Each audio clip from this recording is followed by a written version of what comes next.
Hello friends. So friends, if you are want to download Schwab mobile application but you got an error just like this, your device is not compatible with this version. So what's the problem and what is the solution of this problem? So let's get started.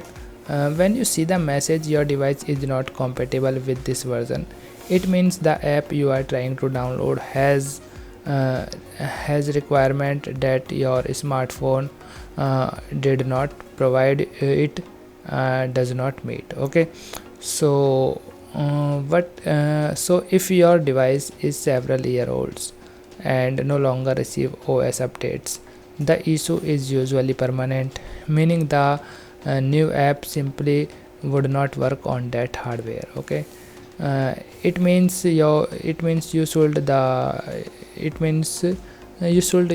need to replace your device with the latest features. Okay, so that's all in this video. I hope you like this video. If you like this video, then please hit a like button. Thank you.